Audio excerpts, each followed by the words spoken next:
La Edad Media, resumen abarcativo. Bueno, arranca el video de la Edad Media hablando de la cuenca del Mediterráneo. Y dice que la cuenca del Mediterráneo confluyeron tres civilizaciones. La civilización occidental, la civilización bizantina, que es oriental, y la civilización musulmana. Bueno, durante ese periodo se fue dando el fortalecimiento de las monarquías, el dominio turco del Mediterráneo y por último el descubrimiento de América a fines de la Edad Media. O sea, eso sería como un resumen de todo lo que pasó en 1000 años.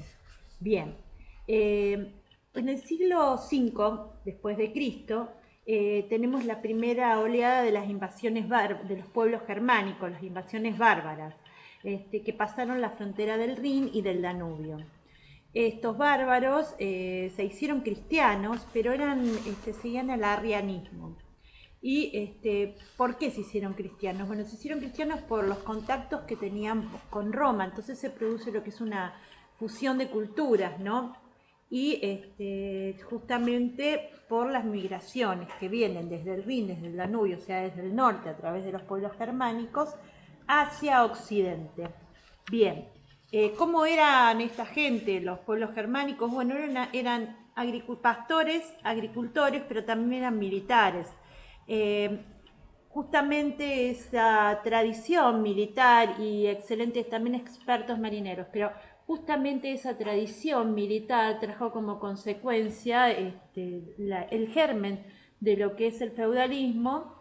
¿Por qué? Porque era esa reunión de los caballeros, de los amigos, de los comedores de pan, como le decían en el libro de, como dicen en el libro de Bloch, alrededor de un jefe que los acompañaban, era su séquito, que los acompañaban a que lo acompañaban a la batalla y eran justamente los proveedores del botín. Entonces, en el siglo tenemos que tratar el tema de la ruina del Imperio Romano, que ahí en el siglo V se produce la caída del Imperio Romano, la ciudad queda en ruinas y entre el siglo V y el siglo VI es donde se producen esas primera oleada de invasiones y aprovechan justamente la ruina del Imperio Romano de Occidente.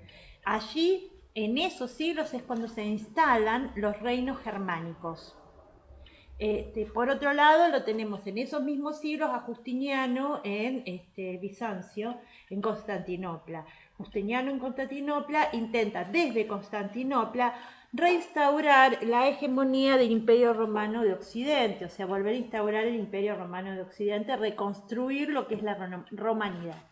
Bueno, ¿qué hacen las invasiones germánicas? Justamente aprovechando la ruina del Imperio Romano, penetran en el imperio y se convierten en reinos.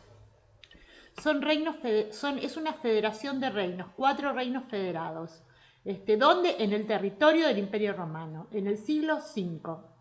En el siglo V, en el 476, después, cuando se instalan, después de la deposición del último emperador romano, en el 476, que es donde se produce la caída del Imperio Romano de Occidente.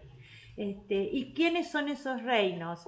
Bueno, tenemos a los visigodos, tenemos a los vándalos, o sea, ¿quiénes son estos reinos federados? Los visigodos de esta época, visigodos, vándalos, suevos, burgundios, que se instalan en Francia, los visigodos en España, después tenemos a los anglos y sajones en Inglaterra, que los anglos y sajones venían de Escandinavia. Y después también tenemos a los ostrogodos en Italia. Entonces, en Francia tenemos a los vándalos y los suevos y burgundios. Vándalos, suevos y burgundios. En Francia los tenemos no, sí. Bueno, eso es en Francia. Pasan por Francia, pero se van a España, tenemos a los visigodos. Después, en Italia tenemos a los ostrogodos. En Inglaterra tenemos a los anglos y sajones, que vienen de Escandinavia. Bueno, entonces, por lo tanto, a partir de finales del siglo V, después de la caída del Imperio Romano de Occidente, se nos da lo que es una confederación de 4 reinos federados, se dan 4 reinos federados: visigodos, vándalos, suevos y burgundios. Después tenemos a los ostrogodos, tenemos a los visigodos, ostrogodos, visigodos, ostrogodos, vándalos, suevos, burgundios, anglosajones, que son los que se encargan de todo el gobierno de Occidente. Bueno, los reinos germánicos, tenemos el Alto Imperio. Bueno, acá tenemos que decir los reinos germánicos. Esto estamos hablando, bueno, eso tenemos que decir los 4 reinos, la anarquía, etc. Después tenemos desde el siglo VII al siglo IX, hay una hegemonía de los reinos germánicos. Y estos reinos germánicos son los anglosajones, por un lado. Después tenemos a los normandos en Francia, a los francos, no, los lombardos en Italia, a los francos y a los visigodos en España. Entonces, entre el siglo VI y el siglo VIII tenemos a los anglosajones en Inglaterra, a los francos en Francia, a los lombardos en Italia y a los visigodos en España. Y tenían características sociales, políticas y económicas similares, bueno, porque todos son de base germánica, evidentemente, son comunes. Bueno, ¿qué pasó en estos siglos, en el siglo VI al VIII? Las monarquías fueron muy inestables. ¿Por qué fueron muy inestables? Bueno, porque tenían muchísimos problemas sucesorios. O sea, cada monarquía tenía un problema con los sucesores que se peleaban por el poder, y eso traía como consecuencia una nueva división, porque cada uno quería su parte y al dividirse, digamos que perdían el poder, ¿no? Los repartos sucesorios, y además también porque se confundía, en esa época se confundía el poder con el patrimonio. Entonces el poder era concebido como un poder patrimonial, eran los dueños de la tierra. Bueno, entonces, ¿qué pasa? Se llama esta época de la Edad Media, bueno, se llama justamente guerras privadas, porque son guerras de sucesión entre los herederos, que trae como consecuencia también una monarquía bastante debilitada. Además también se producían cambios de dinastía, había ciertos lugares donde las dinastías eran electivas.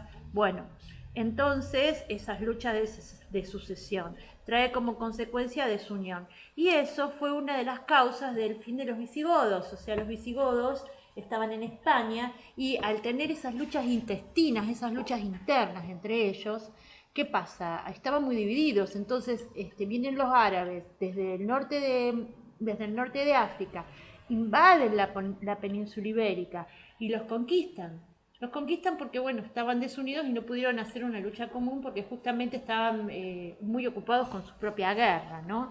Bueno, acá en esta época, que es del siglo VI al siglo VIII, se da una importancia fundamental a lo que es el pastoreo, a la ruralización. O sea, se vuelve muchísimo más importante. O sea, se da lo que es un proceso de ruralización del imperio. Digamos que se reducen las ciudades, pierden su auge las ciudades, digamos que van quedando en ruinas, y la gente se traslada hacia los campos, y se da muchísima más importancia a lo que es el cultivo, el pastoreo, la vida rural. Y también, por otro lado, a las campañas militares, que era lo que daba más prestigio a una persona. El señor era el señor feudal, el señor era el que era considerado militar, el que estaba al servicio para ir a la guerra. Eso era el papel protagónico que tenían. Y pasan a un papel secundario durante esta época lo que es el comercio y lo que es las ciudades. O sea, digamos que caen las ciudades. Después también durante esta época se da la conversión de los reinos al catolicismo. Sí, se da la conversión de los reinos al catolicismo. Y a partir del siglo VI en adelante, o sea, al principio lo que había explicado el profesor con respecto a la iglesia siempre la iglesia estuvo muy al lado del poder. O sea, siempre el poder espiritual estuvo muy al lado del poder laico. O sea, la iglesia, digamos que el trono al lado del altar, siempre estuvo al lado porque la iglesia se servía de las conquistas de los señores para poder conseguir más tierras y a su vez extender su campaña, su fe. Bueno, entonces, ¿qué pasa? Pero empieza, cuando ya la iglesia A partir del siglo V, que se empieza a conformar como institución, empieza a adquirir cuerpo, empieza a organizarse, entonces, ¿qué pasa? El poder también empieza a pedirle cosas a la iglesia, empieza a presionar, entonces ahí es donde empieza ya, digamos, donde tiene el origen, esa puja entre el altar y el trono, porque se pelean a ver quién tiene la supremacía, quién está uno por encima del otro y quién puede decidir las colocaciones, ¿no? Pero eso es un conflicto que se da muchísimo más adelante. Lo que pasa es que ahí está el germen de este conflicto. El trono y el altar, ¿y qué pasa? Estaba todo muy mezclado, estaban todos muy metidos en todo eso.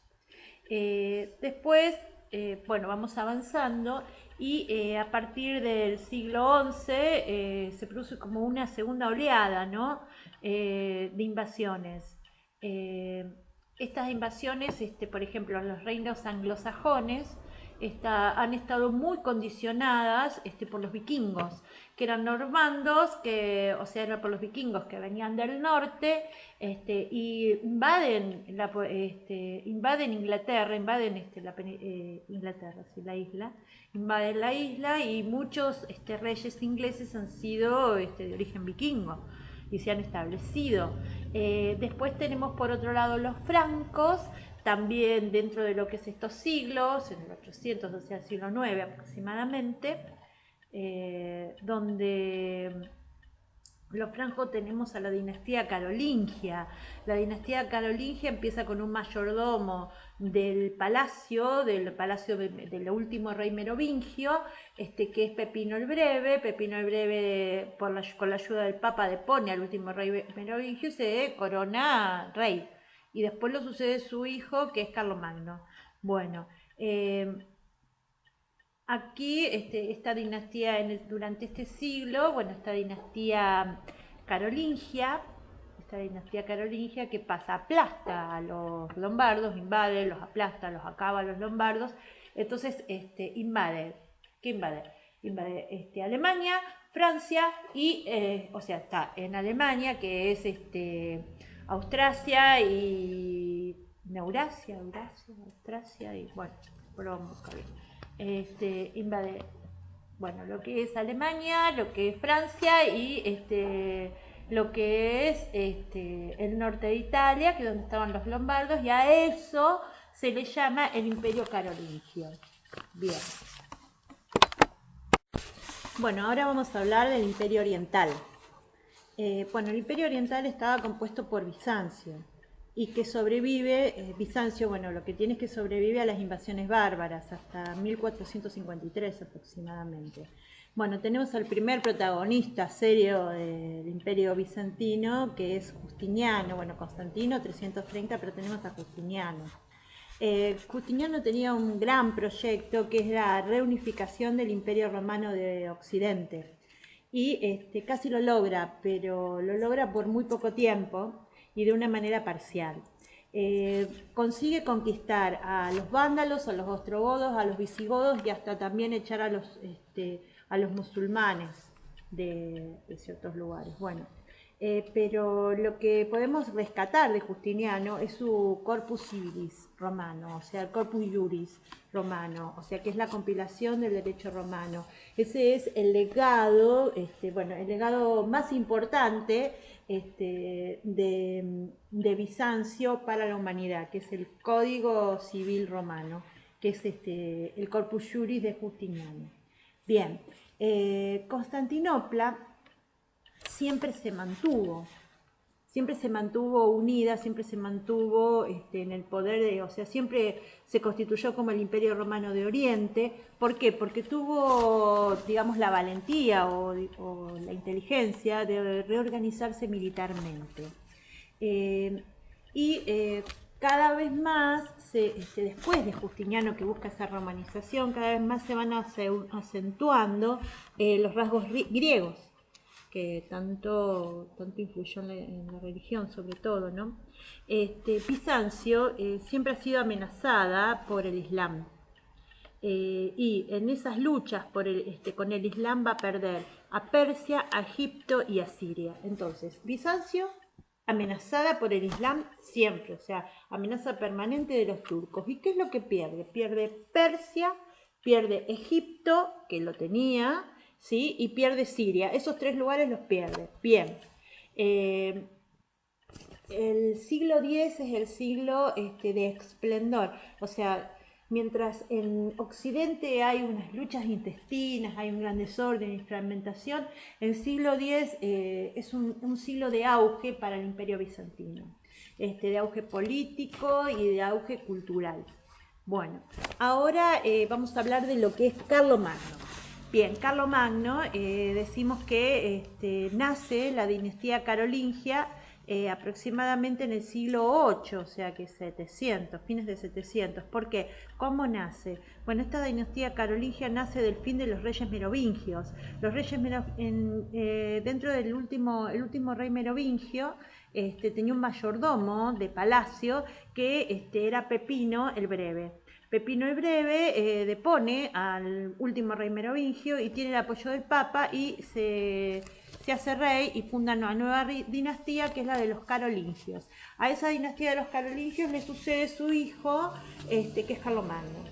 Bueno, el hijo de Pepino, que es Carlomagno, conquista a los lombardos, a los bárbaros, a los lombardos, a los bárbaros, a los ávaros, a los ávaros y a los sajones. Entonces, bueno, a ver, acá tenemos que Carlomagno es el hijo de Pepino el Breve. Carlomagno, al conquistar a los bávaros, a los ávaros, a los bávaros, ávaros, a los sajones, ávaros, a los lombardos, o sea, eso abajo, a los lombardos, a los ávaros, a los bávaros, a los sajones.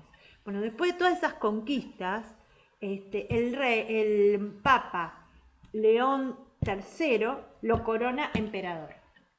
Lo corona emperador y hay un suceso muy importante, Bueno, ¿qué pasa? Lo corona emperador y ahí es donde se constituye lo que se va a llamar el Imperio Carolingio. Es un imperio franco, se ubican en Austrasia, o sea, tiene su capital en Aquistán. Pone su capital en Aquistán, que está en el centro de Europa, ahí donde están los organismos centrales de su gobierno. Pero ¿qué pasa entonces? Es muy diferente el Imperio Carolingio al Imperio Romano, porque el Imperio Romano el centro estaba en Roma, en cambio esto está en el corazón de Europa, en Aquistán, que es el corazón de Europa, y ahí tiene el centro político, la organización política centralizada. Pero ¿qué pasa? Las administraciones locales, por eso es un gobierno tan diferente, las administraciones locales estaban a cargo de los duques, de los condes, de los duques y de los marqueses, o sea, eran dinastías territoriales y cada uno se autogobernaba, o sea que era como una especie de descentralización y comienzo de la fragmentación. Y todo este periodo comienza a partir del siglo IX en adelante con este muchacho que es Carlomagno, ¿no? Con respecto a lo que es la economía, podemos decir que comienza un progresivo proceso de ruralización del imperio. Entonces, al haberse, esto ya es como que se venía viniendo, ¿no? A partir del siglo VIII en adelante, ruralización, y la ruralización viene de la mano del feudalismo. Con la ruralización, entonces, ¿qué pasa? Las ciudades se empiezan a despoblar y la gente se va al campo. Y en el campo que está la agricultura y el pastoreo, cultivo y pastoreo. Y también importancia de la militarización, o sea, auge de la militarización y de la ruralidad. Caída del comercio y caída de las ciudades, eso baja las ciudades. O sea, esto ocurre entre los siglos 8 hasta el siglo X aproximadamente, que se da todo este proceso. A partir del siglo XI al siglo XIII empieza otra vez lo que es el auge de las ciudades. Bueno, ahora venimos a lo que es la ampliación feudal. Bien, ampliación feudal. ¿Qué pasó? Bueno, a Carlomagno le sucede Luis el Piadoso. Lo sucede el sucesor de Carlomagno es Luis el Piadoso. Y después de Luis el Piadoso, se produce lo que es una guerra de sucesión, guerra de sucesión con sus tres herederos. Esto trae como consecuencia una fragmentación total del poder, porque por un lado queda Alemania, por un lado queda Germania a oriente, Francia a occidente y en el centro de lo que era el imperio carolingio, los lombardos otra vez, Italia en el centro. Bueno, entonces, en el centro de Italia, que todo se fragmenta entre esos tres herederos por la sucesión del título imperial. Bueno, esto ocurre en el año, 888. El año 888 fue el fin del Imperio Carolingio, justamente por lo que son los problemas sucesorios. Y ahí es donde tenemos que se producen la segunda oleada de invasiones, que son árabes, húngaros y vikingos, normandos. Árabes, húngaros y entonces ahí, en el 888, caída del Imperio Carolingio, ¿por qué? Por la Guerra de la Sucesión, donde se fragmentan en tres reinos, Germania, Francia y Italia. Estos tres reinos, esa guerra trae como consecuencia que cae el imperio, se separa, se divide el imperio carolingio y el 888, o sea, siglo IX, coincide, porque siglo VIII, siglo IX, coincide con la segunda oleada de invasiones. Acuérdate que la primera oleada de invasiones son los ostrogodos, los visigodos, ostrogodos, burgundios, suevos, lombardos, y anglosajones. En cambio, acá tenemos los principales, la segunda oleada de invasiones, tenemos a los húngaros, tenemos a los normandos y tenemos a los musulmanes en esta segunda invasión, que es en el siglo IX. Bueno, el siglo X es donde, durante el siglo X es donde se inicia la sociedad, digamos, el puntapié inicial del inicio de la sociedad feudal. Se venía dando justamente, porque viene como importada esta costumbre de los normandos, de reunirse los caballeros en torno a su jefe para los botines, para las luchas, para las guerras, y también, esta confederación, repartirse el botín, responder a un señor, etcétera, etcétera, etcétera. Y este sistema fue implantado también por esa necesidad de protección, esa necesidad que había en esa época, ¿no? De la desprotección total, justamente por las invasiones, donde venían los normandos, barrían con todo y no dejaban que se creciera la hierba. Bueno, entonces, ¿qué pasa? Hay muchísimas consecuencias. Este inicio de la sociedad feudal se puede deber a muchas cuestiones. Por un lado, tenemos que, desde el punto de vista externo, las invasiones bárbaras es una causa, pero también hay una profunda crisis interna, que era una profunda, por eso da una profunda crisis política, porque profunda crisis política por lo mismo, que se confunde el poder con el patrimonio, donde hay unas profundas guerras sucesorias que producen fragmentación del poder, donde hay una lucha por el territorio, y entonces esa fragmentación son conflictos internos donde los reinos están divididos y donde hay pequeños señores territoriales. Bueno, todo esto, esto durante el siglo X, que está este sistema feudal. En el siglo XI se produce una nueva reunificación, se produce un nuevo imperio que es en manos de Otón I, que es un sajón. Otón I, entonces, lo que produce es el Sacro Imperio Romano Germánico, que es una reestructuración, una restauración del Imperio de Occidente. A Otón en el siglo, esto ocurre, sabemos que del siglo IX al siglo XI es un periodo muy revuelto. Bueno, y esto ocurre, digamos que Otón I en el siglo IX, no, en el siglo X, 900, Otón I entonces produce lo que es el Sacro Imperio Romano Germánico. Lo coronan emperador por haber conquistado a los húngaros y a los eslavos. Lo coronan emperador, y el centro del Sacro Imperio Romano Germánico se encuentra en Germania, se encuentra en Austrasia, y se encuentra en Roma, entonces por eso se llama Sacro Imperio Romano Germánico. ¿Por qué? Porque estaba en Germania y en Italia, ahí estaban los centros, había dos centros, Germania e Italia. Bueno, del siglo 8 al 10, en Bizancio se produce, en siglo 8 al 10, dentro de lo que es el imperio bizantino, hay luchas internas.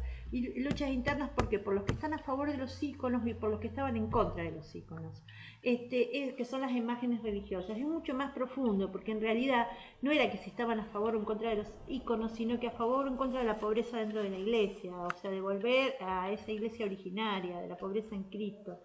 Triunfan los iconoclastas. Y al triunfar los iconoclastas, se produce en el siglo X lo que es la Edad de Oro de Bizancio. Donde esto trae como consecuencia una gran expansión de lo que es el comercio, hay un auge de las ciudades y se expande el Imperio Romano de Oriente hacia lo que es el Danubio, hasta el Danubio, llegan hasta el Danubio. También en el siglo X se produce lo que es el cisma, de Oriente, el primer cisma de Oriente, donde el patriarca bizantino excomulga al Papa de Roma y el Papa de Roma excomulga al Papa bizantino, al patriarca bizantino. Entonces, bueno, se excomulgan mutuamente. Entonces, en ese siglo, el siglo X, estaba toda la comunidad, todo el mundo estaba condenado, ya sea de un lado o del otro, por estar a favor de uno o del otro. Después, otra de las cosas que también suceden es que en el siglo X empieza a crecer, es un siglo, el siglo X, del siglo X al siglo XIII, son siglos de espectaculares cosechas, empiezan a crecer las ciudades, empieza a crecer el nivel demográfico, empieza una organización, también se organizan las invasiones, y eso trae como consecuencia que se empiece como a nivelar la balanza entre Oriente y Occidente. ¿Por qué? Y porque al tener más población y al estar más organizado y al mejorar el comercio, al crecer el auge de las ciudades, entonces digamos que empieza a tener un poco más de supremacía Occidente. O sea, empieza a crecer Occidente y se empieza a nivelar con Oriente, que antes era el que tenía la supremacía. Entonces es como que de a poco, tanto el Islam, por justamente esto del Sacro Imperio Romano Germánico, etcétera, etcétera, etcétera, el Islam y el Bizancio van cediendo espacio en el poder y van perdiendo su hegemonía. Bueno, ahora vamos a empezar con un título que se llama El Islam y la cristiandad. Bueno, hasta ahora habla bastante de lo que es la cristiandad, porque habla de lo siguiente, dice que al este de Europa, tanto Polonia, Hungría y Bohemia, Polonia, Hungría, húngaro, Polonia, Hungría y Noruega, Polonia, Hungría y Bohemia, se convierten en el cristianismo. ¿Y por quiénes se convierten? Por los germanos, porque ya es un proceso que se viene anunciando con el Sacro Imperio Romano Germánico, con la conversión, también con esa inquina que tenía Carlomagno, que era Franco, de convertir a todos a fuego y espada, o sea, se le pasaba por la espada, que se fueron, fue algo bastante progresivo, ¿no? Lo que tenemos que decir también, que es un proceso que arranca aproximadamente desde el siglo VI en adelante, después de las invasiones, cómo se van convirtiendo progresivamente todos los reinos al catolicismo, ¿no? Y entonces, aquí en este tiempo se convierten en Hungría, en Bohemia y en Polonia, que es al este de Europa, por los germanos. Después también tenemos que puntualizar que en el año 1000, o sea, en el siglo XI, ¿qué pasa? Se produce, tenemos el asentamiento del feudalismo a partir del siglo X y también tenemos que decir que hay una intensa guerra privada, ¿no?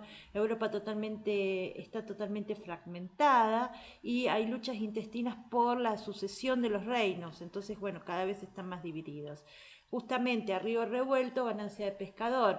Entonces ahí lo tenemos a Guillermo el Conquistador, que es un franco, Guillermo el Conquistador, que es el duque de Normandía, o sea, viene de Normandía, que está en Francia.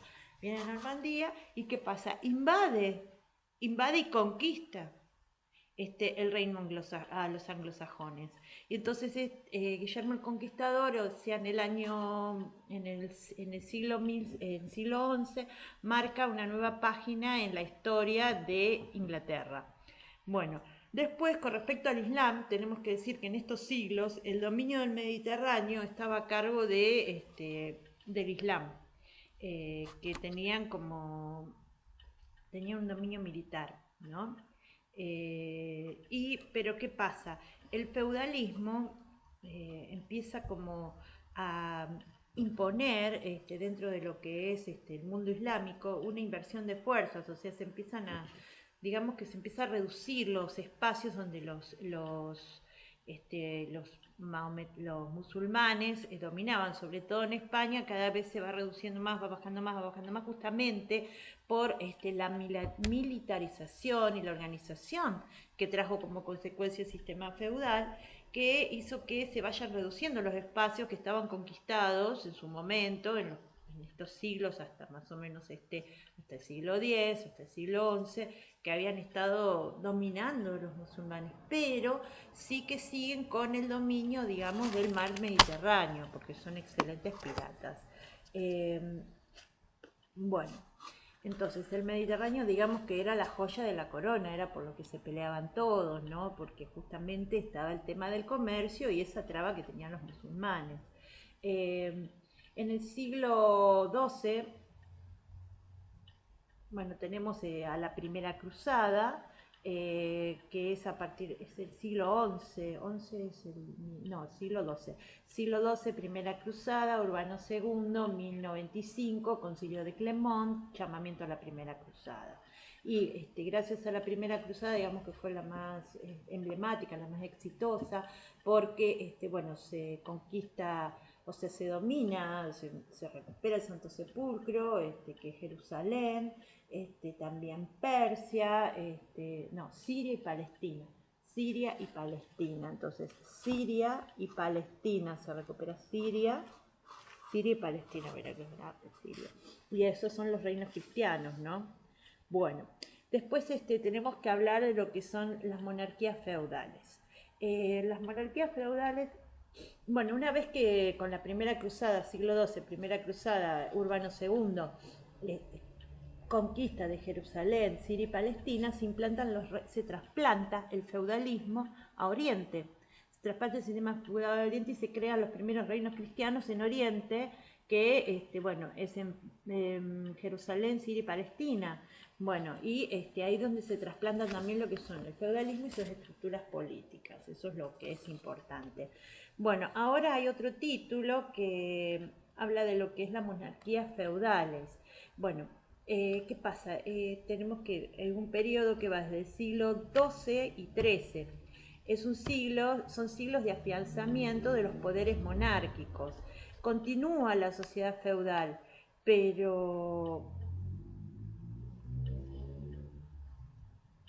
¿qué pasa? Empiezan a surgir reyes, monarquías que son más fuertes y se empiezan a afianzar por encima del feudalismo. Por ejemplo, los ejemplos que tenemos a Enrique II, que conquista Inglaterra, parte de Francia, después Italia. Después en Italia lo tenemos a Felipe Augusto, que es Felipe II, y en Francia tenemos a Luis IX. Entonces aumenta el poder de la corona por encima de los principados feudales. Entonces, lo que tenemos que decir acá de las monarquías feudales es que aumenta el poder de la corona, o sea, esas monarquías aumenta el poder de la corona por encima de los señores feudales. ¿Por qué? Bueno, porque se van produciendo muchísimas, eso es también como digamos, entre el siglo XII y el siglo XIII, si bien son siglos de crecimiento económico, son siglos de crecimiento económico. Tanto en el campo, donde hay mejores cosechas, porque se van implementando nuevas técnicas que hacen una mayor productividad, como también en las ciudades, donde justamente por la productividad del campo alimentan a las ciudades van produciendo más, se van como desarrollando esos burgos. Entonces, ¿qué trae? Trae muchas consecuencias, porque ¿qué pasa? En lo que estamos en el campo ya empieza, están los caballeros, los señores, ¿qué pasa? Empiezan a depender, primero que ya se empiezan a hacer derechos sucesorios. Los derechos sucesorios ya es como que, digamos que ya está muy implementado este sistema feudal y como que ya también está muy relajado, ¿no? Eso es lo que dice el libro de Max Bloch, que hay que eran vasallos de varios señores, había cada vez más fragmentación, había deslealtades, guerras, y entonces un poco como que también el tema de los abusos, entonces un poco como que se fue relajando toda esa moral y la gente ya estaba bastante desconforme con su señor porque tenía que tributar a la iglesia, tenía que tributar al señor feudal, tenía que tributar a su rey. Entonces, bueno, se empiezan a refugiar en los reyes justamente para protección, o sea, van directo al rey. Entonces, ¿qué pasa? Eso hace que se afiance cada vez más esas monarquías. Bueno, entonces entre el siglo XII y siglo XIII tenemos, por ejemplo, en Inglaterra tenemos a Enrique II. Enrique II de Inglaterra, parte de Francia e Italia. No, Inglaterra, parte de Francia. A Enrique II, entonces Inglaterra y parte de Francia, siempre fue así, Inglaterra y parte de Francia. Después tenemos a Federico el Grande en Italia y después tenemos a Luis IX en Francia, o sea, esos son monarquías que se fueron dando en esta época. Bueno, los reyes estaban colocados en la cúspide del poder feudal con respecto y se querían colocar por encima de los demás de los demás poderes. El Imperio Romano Germánico, Federico I Barbarroja y Federico II, en España Jaime I de Cataluña y Aragón, Mallorca y Valencia, Fernando III de Castilla, Córdoba y Sevilla. Bueno, entonces, los reyes se quisieron colocar, digamos que en esta época, que es donde también surge el problema, en esta época los reyes quieren colocarse, se colocan en la punta de la pirámide, por encima de la cúspide, bueno, porque justamente es el Imperio Romano, ahí tenemos, o sea, se está configurando lo que es el Imperio Romano Germánico, ¿no? Y se colocan por encima de los demás, y bueno, y tenemos varios ejemplos, porque tenemos a Federico I Barbarroja, Federico II el Grande, que es su hijo, tenemos a Jaime I en España, Fernando III en Castilla y Aragón, Cataluña, Jaime I Cataluña.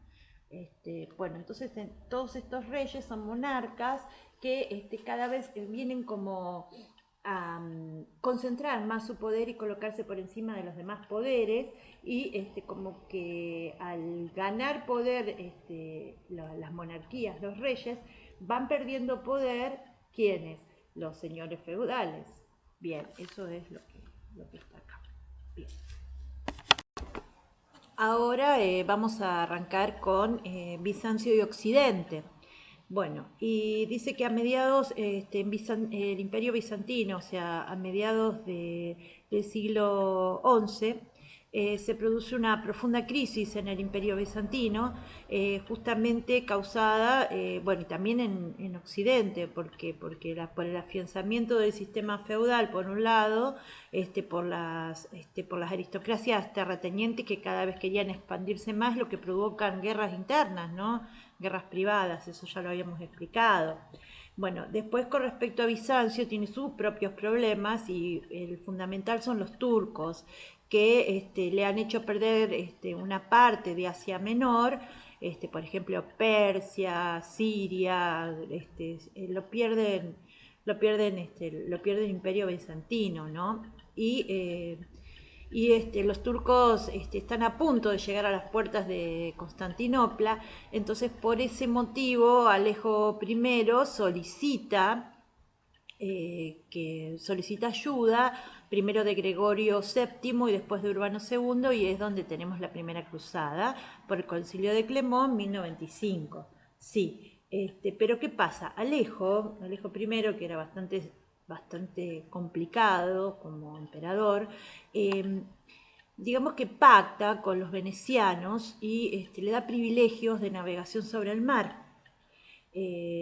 Entonces, ¿qué pasa? Al darle privilegios a los venecianos, porque son pactos que hace, hasta, se, hasta a causa de estos pactos celebrados con el imperio bizantino, entre los venecianos y los bizantinos, traen como consecuencia el desvío de la Cuarta Cruzada, o sea que es muy grave, pero también, digamos que por una mala decisión, traen también como consecuencia que Bizancio vaya perdiendo poderío también marítimo, ¿no? Sobre la navegación del mar, sobre su navegación.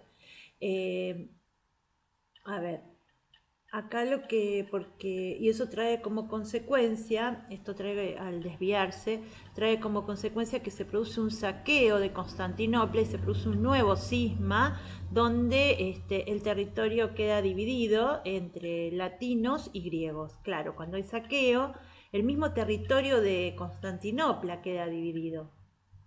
Tras saqueo y desmembración del territorio bizantino en dos imperios, latino y griego. El mismo territorio bizantino se divide en dos imperios, el latino y el griego, por culpa de los venecianos que habían pactado con Alejo I. Bueno, después tenemos también, acá, bueno, va avanzando bastante rápido y habla de lo que es la crisis del siglo XIV, ¿no? En Occidente había serias dificultades y superadas esas dificultades del siglo XIV es lo que se marca como el comienzo de la Edad Moderna, ¿no? Y ahí tenemos como que marca la caída de Constantinopla después de años de asedio, y un periodo de crecimiento económico, político, social, hasta moral, intelectual, y bueno, después también si queremos investigar que dice que los Balcanes caen definitivamente en manos de los turcos. Bueno, ahora tenemos los años de crisis, que esto, bueno, ya lo tenemos en otro lado, pero podemos decirlo que hubo hambrunas, hubo pestes y hubo muchas guerras. O sea, en el año 14 hubo hambrunas, pestes, guerras, revueltas campesinas y revueltas urbanas. ¿Por qué hubo hambrunas? Bueno, las hambrunas se dieron por las malas cosechas. Las malas cosechas se dieron porque se sucedieron periodos de sequía con periodos de grandes inundaciones debido al cambio climático y a la tendencia a helarse. Bien, las hambrunas y aparte, bueno, mucha gente justamente por el hambre que había en el campo se empezaron a hacinar en las ciudades y en los hacinamientos de las ciudades traían deficientes eh, condiciones sanitarias. Eso traía como consecuencia hacinamiento de la población y a su vez eso trajo como consecuencia una serie de pestes fatales. La más importante de todas fue la peste negra, que afectó a un tercio de la población mundial, de la población de Europa de ese siglo, del siglo XIV, ¿no? Después también teníamos guerras endémicas entre estados, teníamos guerras endémicas entre los estados. Por ejemplo, un ejemplo de guerra endémica fue la Guerra de los 100 Años, que fue protagonizada por Inglaterra y por Francia, que gana Inglaterra. La muerte, digamos que si tenemos que hablar de un protagonista del siglo XIV, el protagonista fue la muerte. Las iconografías hablaban de muerte. Bueno, después también tenemos que se van preparando lo que son las monarquías absolutas, porque en la península ibérica, el reino de Castilla y Aragón, se produce una guerra entre lo que es Castilla y Aragón, y después tenemos la unificación. En Italia, por eso son guerras endémicas, en Italia tenemos la lucha que existe entre las distintas ciudades-estados, o sea, para formar esa república, que no la había, porque eran todas ciudades-estados, pequeñas republiquetas italianas, que le dicen así. Y después, ¿qué tenemos también con respecto a la guerra? Esto es importantísimo y muy interesante. Con respecto a la guerra tenemos lo siguiente, que las campañas militares, como eran hermanos contra hermanos, ¿qué buscaban? Buscaban destruir la fuente de riqueza del adversario. Entonces iban a los campos, iban a los graneros, iban a los bosques, o sea, destruían y arrasaban para que la persona no se pudiera volver a levantar. Entonces, ¿qué pasa? También se destruía su propio alimento. Entonces por eso es que se destruyen todas las fuentes de riqueza con la guerra. Se destruye el comercio porque destruían las ciudades, se destruye la manufactura y se destruye el campo. O sea, es una destrucción total y absoluta.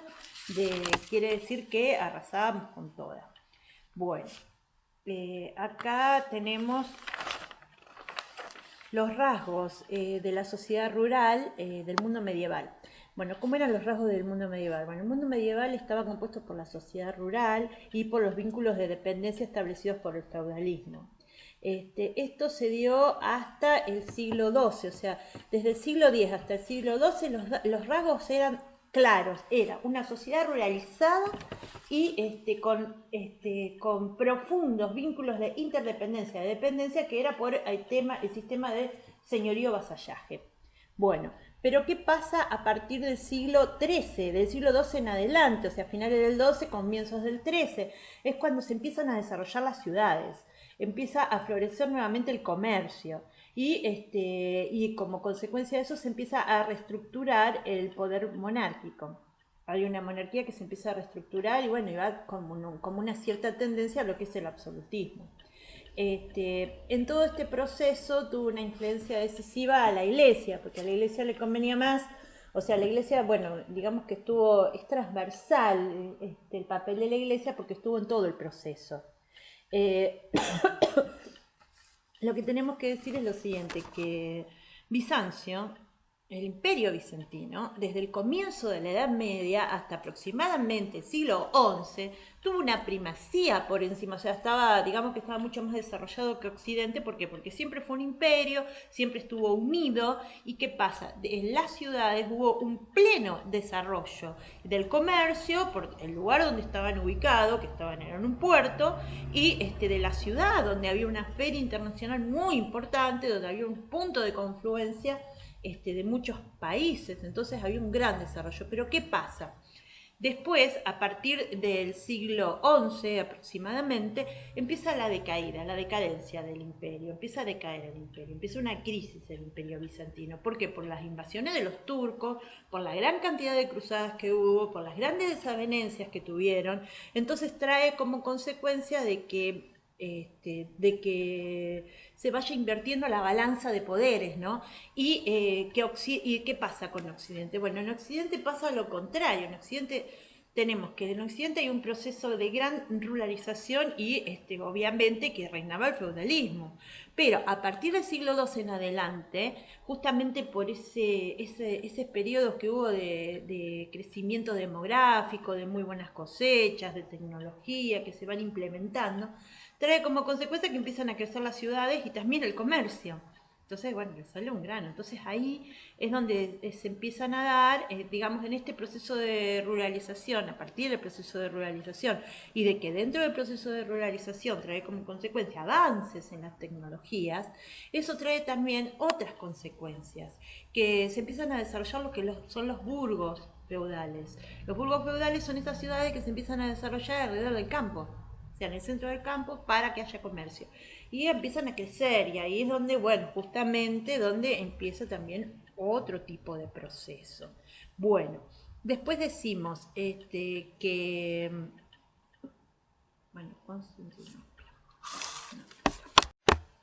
Bueno, ahora vamos a hablar de Constantinopla. Constantinopla fue fundada en el año 330 por Constantino.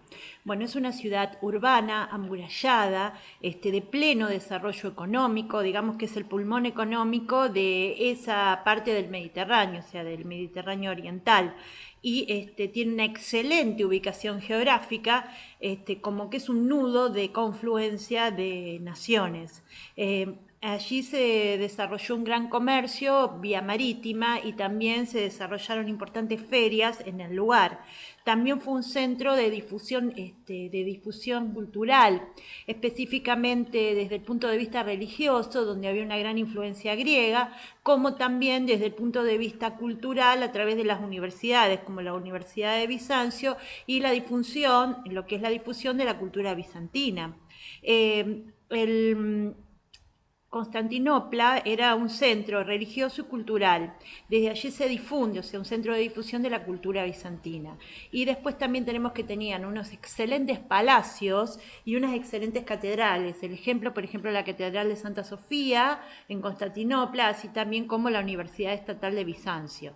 Después también tenía el hipódromo. En el hipódromo fue el escenario de grandes luchas entre los verdes y los azules, por ejemplo, que eran los que apoyaban y los que no apoyaban al emperador de ese lugar, de Constantinopla, específicamente por, en esa época fue por problemas religiosos, ¿no? De interpretación. Bueno, después tenemos que decir que del siglo XI al siglo XIII, en toda Europa, fue un siglo de importante crecimiento económico, porque había un periodo de un ciclo económico muy favorable, porque fue un periodo de unas excelentes cosechas, así como también eh, excelente cosecha y como hubo mejores técnicas, porque hubo avances tecnológicos, hubo mejores condiciones para los campesinos. Pero después, en el siglo XIV, sobrevino una gran crisis y en una gran hambruna. Es el periodo donde más guerras hubo y trajo como consecuencia una excesiva carga impositiva de los señores feudales, que bueno, que eso es lo que precipita también su caída, ¿no? Porque había hambre, pestes, guerras, incredulidades y también revueltas campesinas. Bueno, ahora decimos que, bueno, y después a partir del siglo XV se retorna la paz, empiezan nuevamente las buenas cosechas y cae Constantinopla, se descubre América a principios de la Edad Moderna.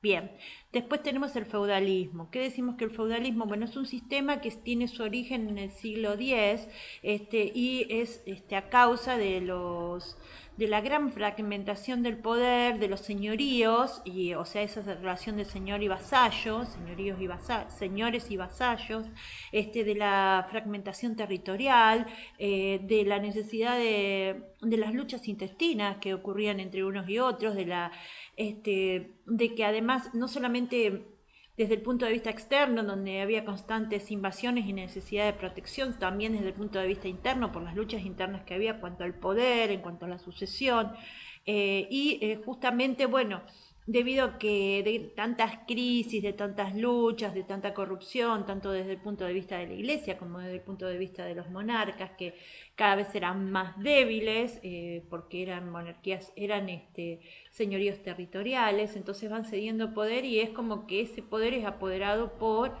se empoderan los príncipes, los señores, los condes, los duques, los marqueses, se van empoderando de su porción de territorio donde se conforman ejércitos llegan a ser más poderosos que el rey. Bueno, entonces se establece un complicado sistema de redistribución de la riqueza.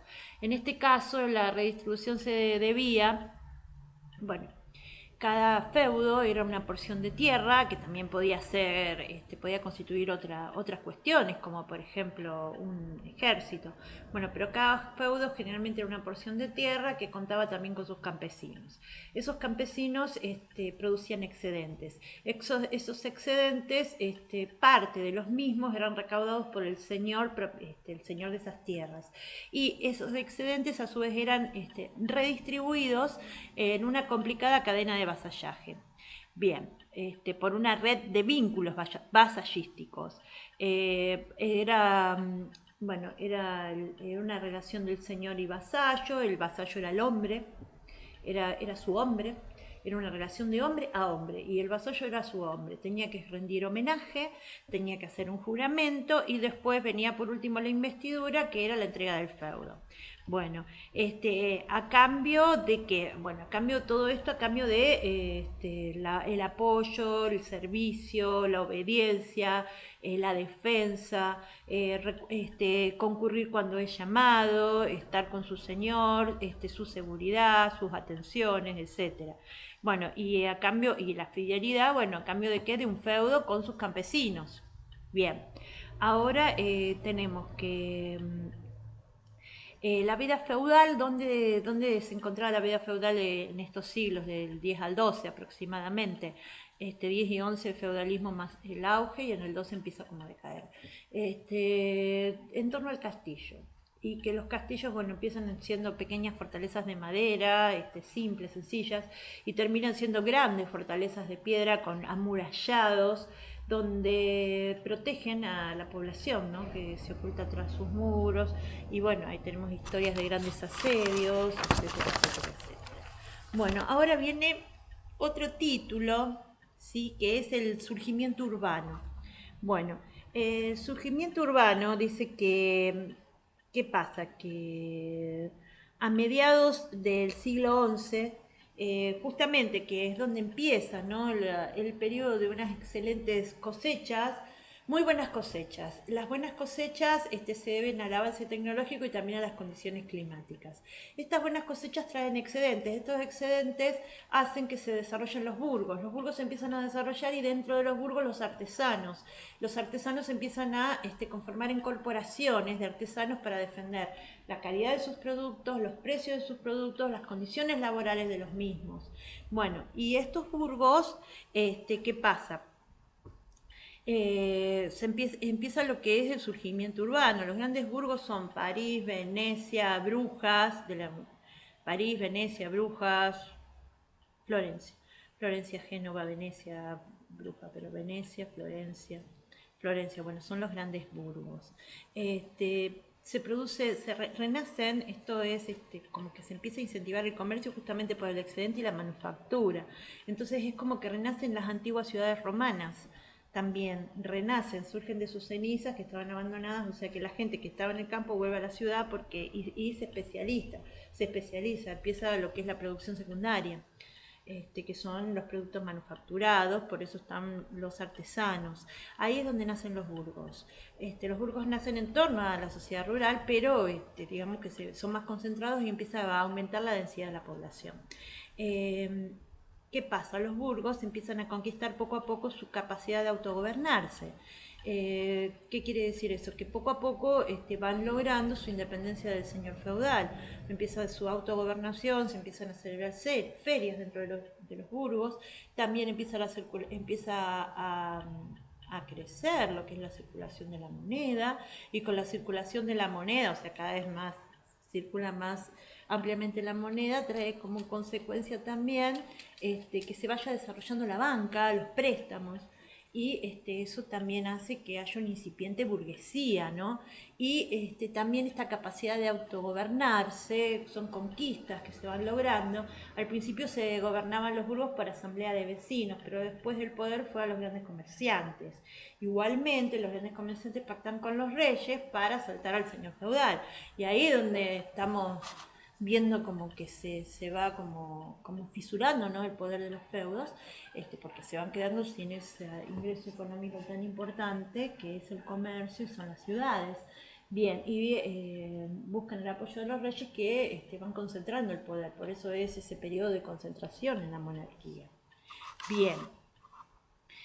También tenemos que tener en cuenta una cosa, que también hay revueltas dentro de las ciudades justamente en el siglo XIV, que es con la gran hambruna, la crisis que llega a todas partes, y también llegan revueltas de las ciudades. Bueno, ahora viene otro título que habla de lo que es la revolución comercial. Digamos que la revolución comercial, bueno, tiene que ver con lo mismo, su apogeo es entre el siglo XI y el siglo XIII, sobre todo en Génova y Venecia. ¿Qué pasa? ¿Por qué hay una revolución industrial? Porque los genoveses y los venecianos se adentran en el mar Mediterráneo, que era hasta ese momento monopolio de los musulmanes. Pero se adentran en el mar Mediterráneo, empiezan a pactar y como consecuencia, sumado a eso, se alían con Alejo I, y como consecuencia de eso logran una vía de acceso al Mediterráneo y traen como consecuencia un desarrollo importantísimo del comercio desde Occidente hacia Oriente. Empiezan a penetrar en Oriente a través de Constantinopla por los pactos. Y justamente tenemos que una de las cosas que ocurrieron fue que hubo un desvío de la Cuarta Cruzada, justamente por estos venecianos que pactaron con Alejo, hicieron que... Y también como consecuencia de esos pactos que hizo Alejo primero con los venecianos, eso también trajo una consecuencia bastante grave en el sentido de que pierden supremacía del mar los bizantinos. Y ahí también es como el principio del fin que se está preparando, ¿no? Esto, digamos que gracias a las cruzadas, esto es importantísimo, gracias a las cruzadas hubo un gran desarrollo comercial de Occidente, a eso se le llama esa revolución comercial. Bueno, también tenemos que se empiezan a desarrollar las ferias son la cita del comercio internacional, o sea que confluyen en distintos lugares y se desarrolla la banca. Y sobre todo en el Mediterráneo lo más importante es el comercio de especies. Se empiezan a perfeccionar los métodos comerciales y los progresos de la navegación traen como consecuencia que todo desencadena en el descubrimiento de América.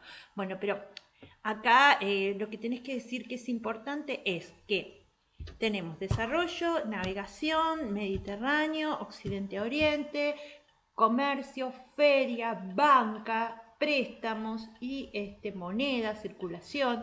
Y también tenemos que se perfeccionan los métodos comerciales, pesos y medidas, por ejemplo.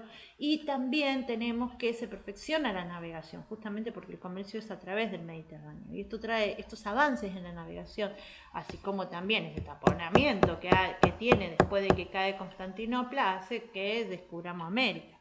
Bueno, entonces ahora viene el último título, que es la grabación, que es monarquías y parlamentos. Bueno, en el siglo XII y el siglo XIII, a partir del siglo XII en adelante se van afianzando las monarquías. ¿Qué quiere decir eso? Justamente por la crisis, justamente porque los señores feudales van perdiendo su poder sobre los campesinos y también justamente por los burgos, que por esa necesidad de autogobierno que tienen, es como que empiezan a depositar el poder en los monarcas y no tanto en los señores feudales para que no los sigan desangrando con los impuestos. Bueno, entonces, ¿qué pasa? Es como que... Y entonces, ¿quiénes son los que apoyan a los reyes? Los reyes son apoyados por la iglesia, que es la que siempre estuvo, que es transversal, y bueno, la iglesia los apoya, bueno, para que lleguen al poder y para que concentren el poder, porque en lugar de desgregar, unifica, y también son apoyados por la burguesía, los reyes. Por eso es como que la monarquía se va convirtiendo poco a poco cada vez en más, digamos que se va concentrando el poder monárquico. Pero ¿qué sucede? A partir del siglo XIV, las necesidades que tiene la monarquía de expandirse, las grandes guerras, sobre todo la guerra de los 100 años, traen muchas consecuencias y sobre todo la necesidad de ejercer una mayor presión impositiva. Entonces trae esa necesidad, ¿no?, de ejercer una mayor presión impositiva. Entonces, ¿qué pasa? Para eso necesitaban la autorización de las asambleas de representantes, que eran los oligarcas, o sea, los comerciantes, entonces los burgueses. Entonces necesitaban la asamblea de los representantes oligárquicos, justamente para aprobar o no los impuestos que iban a ser para la población, justamente para sufragar las guerras, las campañas, etc. Estos parlamentos, esto que se llamó parlamento, ese movimiento parlamentario, se dio principalmente en Inglaterra y también se dio en Barcelona, pero no el poder monárquico. En Inglaterra y en Aragón, se dio en Inglaterra y en Aragón, que es una limitación el poder monárquico, o sea que el poder monárquico en Inglaterra fue siempre limitado. En cambio, las monarquías absolutas se dieron en Francia y también se dieron en Castilla y Aragón, no, en Castilla. Castilla y en Francia, sistema de monarquía absoluta. Bueno, y la iglesia en la Edad Media, bueno, fue transversal, como habíamos dicho, porque tuvo una gran influencia política, económica, pero también en las mentalidades y en las conciencias de los seres humanos. O sea, fue la que trajo y puso todos los gobiernos, ¿no? Bien. Bueno, ahora vamos a las dos partes, los dos poderes, la iglesia y el poder feudal. Bueno, a partir del siglo X, como ya lo habíamos explicado, se comienza un pleno desarrollo de lo que es el feudalismo. Y con el feudalismo ese sistema, esa cadena de mando, de poderes y de cúspide en el monarca. Pero ¿qué pasa? A los señores feudales les interesaba que el obispo que rigiera su región fuera el de su agrado. Entonces, y como gracias a las distintas guerras, la iglesia se fue como beneficiando del poder, porque siempre estuvo pegada al lado del poder y el poder era el que le concedía las tierras. Entonces, ¿qué pasa? Se empiezan a hacer como ciertas concesiones mutuas, pero llega un momento que la iglesia necesita, digamos, ponerle un freno al poder temporal sobre el poder espiritual. Entonces es como surge ese problema de las investiduras que arranca en el siglo XI y sigue hasta el siglo XIII, porque justamente es lucha por la primacía. Por ejemplo, tenemos una gran lucha entre Inocencio III y Federico II, porque Inocencio III pretende implantar lo que es una teocracia terrenal. Pretende una teocracia pontificia, o sea, colocarse por encima de los demás, o sea, el problema de la ascendencia que se fue dando siempre, ¿no? Entre el poder espiritual y el poder temporal, y cómo la iglesia fue penetrando cada vez más en los asuntos temporales y los frenos que se fueron poniendo y las distintas luchas que hubo entre la iglesia y el poder. Eso es lo que está diciendo acá, y el problema de las investiduras es una parte, pero después se provoca más porque la iglesia cada vez es más ambiciosa, si querés decir así. Bueno, después tenemos otro título que habla de la iglesia y la sociedad. Bueno, la iglesia durante la Edad Media progresivamente se fue enriqueciendo. Cada vez los curas eran príncipes, emperadores, vestían como grandes duques, grandes príncipes, grandes señores, y el pueblo cada vez tenía más hambre. Eso provoca un gran descontento. Entonces empiezan una serie de movimientos que han sido calificados como heréticos dentro de la iglesia, porque predicaban que la iglesia debería retornar a la iglesia original primitiva de la pobreza en Cristo. Y bueno, eso también, digamos que esos grandes descontentos es lo que hacen al surgimiento, ¿no?, de perseguir esos movimientos heréticos, hacen el surgimiento de lo que es la Inquisición, aproximadamente a partir del siglo XIV. En el siglo XIV es donde hay más líos, problemas y todo eso. Bueno, después la iglesia misma también contesta a esta demanda social de, digamos, con una hipocresía total en cuanto a las órdenes mendicantes, o sea, surgen las órdenes mendicantes, bueno, justamente más en los siglos XIV, del XIV al XV, donde hay pestes, guerras, hambrunas. Entonces, bueno, surgen esas órdenes mendicantes con ese tipo de retorno a la pobreza, los flagelantes, los peregrinos, los grandes sermones. Bueno, y en el siglo XV, donde hay nuevos movimientos heréticos de que son los protagonistas de lo que es la reforma protestante. O sea, es como que hay unas estructuras que empiezan a fallar desde todos puntos de vista. Bueno, después en este título que dice el milenio y la iglesia medieval. Bueno, en el milenio se produce lo que es el jubileo, y empiezan lo que son los presagios del fin del mundo. La gente realmente se lo creía que había presagio en el fin del mundo, bueno, porque hubo guerras, cambios climáticos, hambrunas, pestes. Las pestes siempre persiguieron a Europa. Bueno, entonces, ¿qué pasa? Hubo un gran éxito de lo que son los sermones apocalípticos, que estaba próximo al fin del mundo. Y ahí es donde se produce lo que es un auge del culto a las reliquias, las peregrinaciones, y bueno, también la unidad, ¿no?, de la iglesia. Bueno, justamente todos esos sermones apocalípticos traen también como consecuencia grandes recaudaciones para la iglesia, porque la gente confluye, y también es como que siglo XI aproximadamente, que es el año 1000. Bueno, y también traen como consecuencia, bueno, esa convocatoria más adelante de las cruzadas, ¿no? Pero de las primeras cruzadas, bueno, porque es como que se va produciendo una cierta unidad de la iglesia en torno a estos discursos apocalípticos, y donde empiezan a ponerse de moda las peregrinaciones, específicamente a Santiago de Compostela y sobre todo a Jerusalén. Y ahí donde está el tema del Santo Sepulcro, donde está el tema de las invasiones musulmanas, donde está el tema de sentirnos violados por toda esta gente, etcétera, etcétera, etcétera. Y también el tema de las peregrinaciones es algo muy importante en el sentido de que eran rutas comerciales. O sea, en un principio la peregrinación era religiosa, espiritual, etcétera, etcétera, etcétera. Pero, sobre todo los venecianos y los genoveses empezaron a ver que en esas rutas de peregrinación había muy buenas oportunidades de llegar a Oriente para el comercio.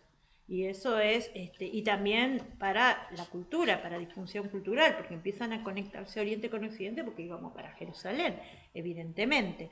Bueno, después también otra de las cosas que también tienen que ver con la iglesia es que a partir del siglo XII se empiezan a desarrollar los monasterios, la vida monacal, el claustro, etcétera, etcétera, etcétera. Y en el monasterio, bueno, es el gran pulmón de la iglesia justamente por todos estos discursos apocalípticos, guerras, etcétera, etcétera, etcétera, necesidad de oración, pero también se empieza a desarrollar lo que es la cultura, el saber, los monjes, monopolio, educación, glosas, traducción, etcétera, etcétera, etcétera. Bueno, y después, a partir del siglo XIII, a partir del siglo XIII es donde se empiezan a desarrollar lo que son las universidades, que tienen como base primero los monasterios, pero después también empieza el desarrollo particular de las universidades a través de las iniciativas privadas, de los monarcas y también de las libres asociaciones entre estudiantes y docentes. Y por ejemplo, otra de las cosas que protagonizan los monasterios es que sobre todo en España por la penetración turca y después con la apertura, está esa obra, ¿no? de la traducción al árabe de las obras de Aristóteles, también los aportes de los árabes en la numeración arábiga, la geometría, como también tenemos aportes judíos, la ciencia, la medicina, etcétera. Entonces penetran desde España y es lo que produce también el gran desarrollo de las universidades. El arte gótico también tiene que ver con los godos. El arte gótico y las universidades, el desarrollo del arte gótico y el humanismo tiene que ver con el desarrollo urbano, o sea que es a partir del siglo XIII, 12, 13 en adelante, pero con el desarrollo urbano viene el humanismo y el arte gótico, eso no tiene que ver con esto. Bueno, ahora dice que esto también es importante que antes de los monasterios, bueno, saber siempre estuvo, durante toda la Edad Media, la conservación del patrimonio cultural de la humanidad y el saber y la instrucción estuvo a cargo de la Iglesia, monopolio. Primero, entonces, desde cuando se empieza a conformar como cuerpo, a partir del siglo V en adelante, a cargo de los sacerdotes. Y luego ese saber se empieza a concentrar en las bibliotecas y ¿dónde? En los monasterios. Bien, y también se produce lo que es el Renacimiento carolingio, porque Carlomagno, bueno, es un estadista, es un ídolo, ¿no? Que, por ejemplo, Carlomagno establecía que su plana mayor, tanto desde el punto de vista como un emperador franco, y desde el punto de vista de su plana mayor, sus ministros, llamémoslo así, tenían que estar instruidos, así como también instrucción en los sacerdotes, etcétera, etcétera, etcétera. Entonces, bueno, se produce, o sea, que es un renacimiento anterior, ¿no? Él era una persona muy instruida, muy culta, que buscaba todo eso, ¿no? Bueno, y después tenemos esto que habla de lo que es la fusión romano-germánica y el legado de la antigüedad. En un principio los germanos conservaron su derecho, o sea, al principio entonces la fusión romano-germánica. En un principio los germanos tenían un ideal de conservación de lo que es su derecho. Pero ¿qué pasa? A medida que los reinos germánicos se fueron convirtiendo al catolicismo, también se fueron fusionando su derecho con las instituciones romanas y crearon un nuevo derecho, ¿no? Que es el derecho fusionado entre el romano y el germánico. Pero también tiene que ver un poco como que es la convivencia, ¿no? O sea, primero se produce lo que es una absorción de una hacia la otra y bueno, uno primero conviven, después uno absorbe al otro y después, bueno, viene como una especie de síntesis, ¿no? Bueno, Al principio los romanos, los germánicos tenían su propio derecho y si bien se convirtieron al catolicismo, estaban más del lado del arrianismo. Este, bueno, y después, bueno, el tema de que, por ejemplo, continúa el esclavismo, el comercio, el sistema monetario y las bases del feudalismo. Pero entonces esto está de más. Acá lo que tenés que decir es que se fusionaron y punto. ¿Y por qué? Por la gran difusión de la religión católica por la convivencia. Bien. Y después ahora viene. Bueno, y la iglesia es la que produce las condiciones de saber. Bueno, por ejemplo, el papel es muy importante, es como el de Boecio y la iglesia. Bueno, después viene el Renacimiento carolingio. El Renacimiento carolingio dice que Carlomagno era un hombre muy instruido y que pretendía la instrucción tanto de los prelados de la iglesia como de su propio gobierno, porque había que saber para poder gobernar. Su corte estaba en Aquistán, y donde en la corte, porque habla de Renacimiento, su corte de Aquistán, que quedaba, claro, la parte franca, no la parte germana, su corte reunía a los grandes intelectuales de la época. Y allí, a partir de ahí, bueno, desarrolló lo que es una especie de escuela, donde había una representación, y allí donde se desarrollan las 7 artes liberales, que es la dialéctica, la retórica, la gramática, después es el trivium y el quadrivium, que es la geometría, la aritmética, la astronomía y la música. Esos son los que desarrollan. Y bueno, entonces así, por eso el Renacimiento carolingio, bueno, por eso influyó tanto, que ahí es donde se comienzan a armar las bibliotecas y donde se empiezan a acumular las grandes obras de la humanidad, pero se empiezan a armar, pero realmente el movimiento monástico surge mucho después, porque Carlomagno está más o menos en 1800, que es cuando se corona, en 1800, el siglo IX. Bien, ahora cultura monástica. Bueno, la cultura monástica, bueno, una de las principales órdenes monásticas es la de San Benito, Ora y Labora.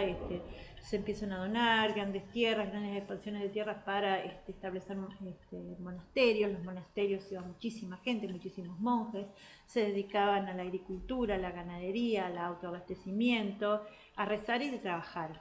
Bien, y ahí en los monasterios, por ejemplo en el Nombre de la Rosa, se empiezan a desarrollar en sus scriptorium, se empiezan a desarrollar lo que es las glosas, las traducciones, glosas, traducciones, copias, eran grandes copistas. Bueno, entonces es como que son los grandes los que conservaron, ¿no? Y eran los únicos focos en esa época del siglo XIII, los únicos focos de irradiación. Pero ¿qué pasa? Después también empiezan a ocurrir otras cosas, que a partir del siglo XIII, los monasterios, o sea, con el auge de los burgos, de las ciudades, los monasterios empiezan a ser trasladados hacia las ciudades, y esos son los que conforman lo que se llaman colegios episcopales, que es el comienzo de lo que son las universidades. Al principio dependían exclusivamente de la iglesia, eran colegios episcopales que se van a las grandes ciudades, pero después empiezan, las universidades empiezan a hacer su propio desarrollo.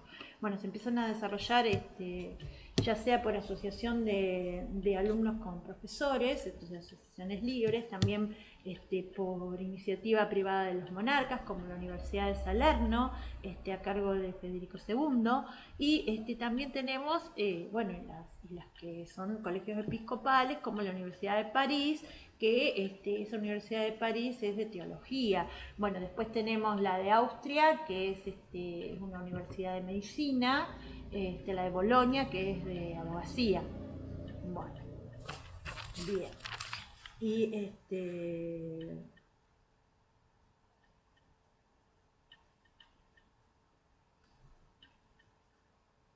bueno, después, por ejemplo, tenemos con respecto a lo que es el desarrollo intelectual, tenemos que San Alberto y Santo Tomás, su sucesor, concilian la fe y la razón, o sea, Santo Tomás traduce la obra de Aristóteles, pero la concilia con la fe. O sea, hace una conciliación, digamos que hace una síntesis entre fe y razón, y es la obra de Santo Tomás. Bien, o sea, y después tenemos a Bacon, también que es de esta época, Roger Bacon, y su método científico de experimentación. Bien, listo.